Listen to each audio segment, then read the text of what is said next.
ਇਹ ਕਿਹੜਾ ਦੇਸ ਵੇ ਮਿੱਤਰਾ ਜਿੱਥੇ ਗਲਵੇਂ ਲੀਰੋ ਲੀਰ,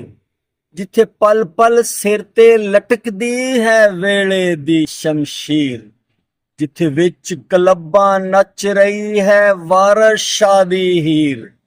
ਜਿੱਥੇ ਵਿੱਚ ਕਲੱਬਾਂ ਨੱਚ ਰਹੀ ਹੈ ਵਾਰਸ ਸ਼ਾਹ ਦੀ ਹੀਰ, ਜਿੱਥੇ ਗੱਦੀਆਂ ਉੱਤੇ ਬੈਠਦੇ ਨੇ ਰਨ ਉਧਾਲੂ ਪੀਰ, ਜਿੱਥੇ ਸਮਾਂ ਕੜਿੱਕੀ ਵਾਂਗਰਾਂ ਤੇ ਫਾਏ ਫਸੇ ਹਜ਼ਾਰ, ਜਿੱਥੇ ਚੁਣਵੇਂ ਲੋਕਾਂ ਲਈ ਹੈ ਜਾ ਜਾ ਤੇ ਮੌਜ ਬਹਾਰ। ਇਹ ਕਿਹੜਾ ਦੇਸ ਵੇ ਮਿੱਤਰਾ, ਇਹ ਕਿਹੜਾ ਦੇਸ ਵੇ ਮਿੱਤਰਾ ਜਿੱਥੇ ਯਾਰਾਂ ਖੋਲੇ ਭੇਤ, ਜਿੱਥੇ ਦਿਲ ਸਹਿਰਾਵਾਂ ਵਾਂਗਰਾਂ ਤੇ ਅੱਖੀਓਂ ਉੱਡਦੀ ਰੇਤ, ਜਿੱਥੇ ਦਿਲ ਸਹਿਰਾਵਾਂ ਵਾਂਗਰਾਂ ਤੇ ਅੱਖੀਓਂ ਉੱਡਦੀ ਰੇਤ, ਜਿੱਥੇ ਸੌਣ ਪਿਆਸਾ ਫਿਰ ਰਿਹਾ, ਜਿੱਥੇ ਸੂਲਾਂ ਵੰਡਦੇ ਚੇਤ, ਜਿੱਥੇ ਸੌਣ ਪਿਆਸਾ ਫਿਰ ਰਿਹਾ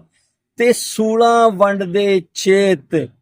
ਜਿੱਥੇ ਹਾਰੀ ਕਰਦੇ ਮਿਹਨਤਾਂ ਪਰ ਜ਼ਰਦਾਰਾਂ ਦੇ ਖੇਤ, ਜਿੱਥੇ ਵਾਢੀ ਕਰਕੇ ਅੰਤ ਦੀ ਤੇ ਸਾਏ ਸੁੱਕੇ ਰਹਿਣ, ਜਿੱਥੇ ਵਾਢੀ ਕਰਕੇ ਅੰਤ ਦੀ ਤੇ ਸਾਏ ਸੁੱਕੇ ਰਹਿਣ, ਜਿੱਥੇ ਫਸਲਾਂ ਸਾਂਭਣ ਚੌਧਰੀ